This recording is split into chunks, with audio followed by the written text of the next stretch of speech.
ನಮಸ್ಕಾರ ಗೆಳೆಯರೇ. ಇಂದಿನ ವಿಡಿಯೋದಲ್ಲಿ ನಾವು ಪತ್ರವನ್ನು ಹೇಗೆ ಬರೆಯುವುದು ಅನ್ನೋದನ್ನು ತಿಳಿದುಕೊಳ್ಳೋಣ. ಪತ್ರಗಳಲ್ಲಿ ಎರಡು ವಿಧಗಳು. ಮೊದಲೇದು ವ್ಯವಹಾರಿಕ ಪತ್ರ, ಇನ್ನೊಂದು ಖಾಸಗಿ ಪತ್ರ. ವ್ಯವಹಾರಿಕ ಪತ್ರ ಹಾಗೆಯೇ ಖಾಸಗಿ ಪತ್ರ.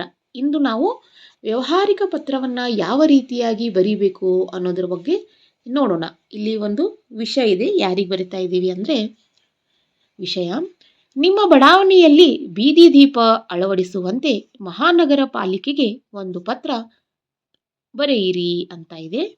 ನಾವು ಬೀದಿ ದೀಪವನ್ನು ಅಳವಡಿಸ್ಕೊಳ್ಳೋಕ್ಕೆ ಒಂದು ಮಹಾನಗರ ಪಾಲಿಕೆ ಅಂದರೆ ನಗರ ಪ್ರದೇಶದಲ್ಲಿದ್ದರೆ ನಾವು ಮಹಾನಗರ ಪಾಲಿಕೆ, ಗ್ರಾಮೀಣ ಪ್ರದೇಶದಲ್ಲಿ ಇದ್ದರೆ ನಾವು ಗ್ರಾಮ ಪಂಚಾಯಿತಿಯವರಿಗೆ ಪತ್ರವನ್ನು ಬರೀಬೇಕಾಗುತ್ತೆ.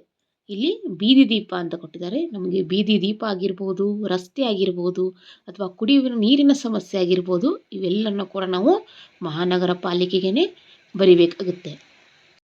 ಪತ್ರವನ್ನು ನಾವು ಯಾವ ರೀತಿ ಬರಿಬೇಕು ಅಂತಂದರೆ, ಮೊದಲನೇದಾಗಿ ಇಲ್ಲಿ ಇವರಿಂದ ಯಾರು ಪತ್ರವನ್ನು ಬರಿತಾ ಇರ್ತಾರೆ ಅವರ ಹೆಸರನ್ನು ನಾವು ಹಾಕಬೇಕು. ಇಲ್ಲಿ ನಾನು ರಮ್ಯಾ ಎಸ್, ಶಾಂತಿನಗರ ಬಡಾವಣೆ, ಬೆಳಗಾವಿ ಅಂತ ಹಾಕಿದ್ದೀನಿ.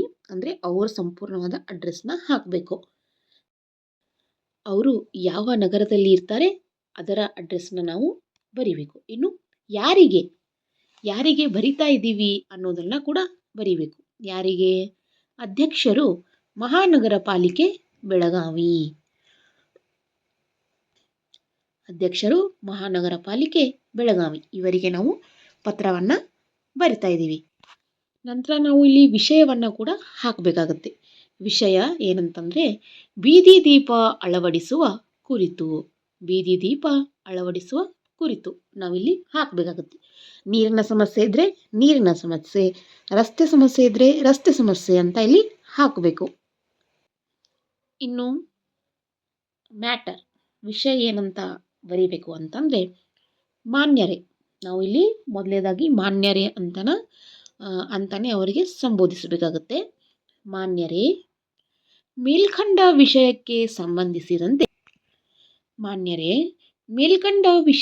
ಸಂಬಂಧಿಸಿದಂತೆ ನಮ್ಮ ಶಾಂತಿನಗರ ಬಡಾವಣೆಯಲ್ಲಿ ಸುಮಾರು 100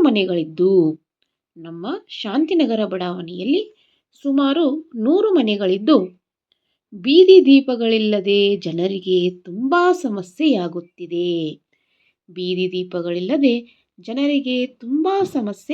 ಆಗುತ್ತಿದೆ. ಮಕ್ಕಳು, ವಯಸ್ಸಾದವರು ರಾತ್ರಿ ವೇಳೆಯಲ್ಲಿ ಓಡಾಡಲು ತುಂಬ ಸಮಸ್ಯೆ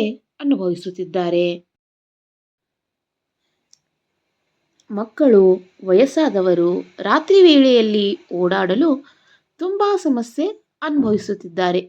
ಆದ ಕಾರಣ ತಾವು ಪರಿಶೀಲಿಸಿ ಆದಷ್ಟು ಬೇಗ ನಮ್ಮ ಬಡಾವಣೆಯಲ್ಲಿ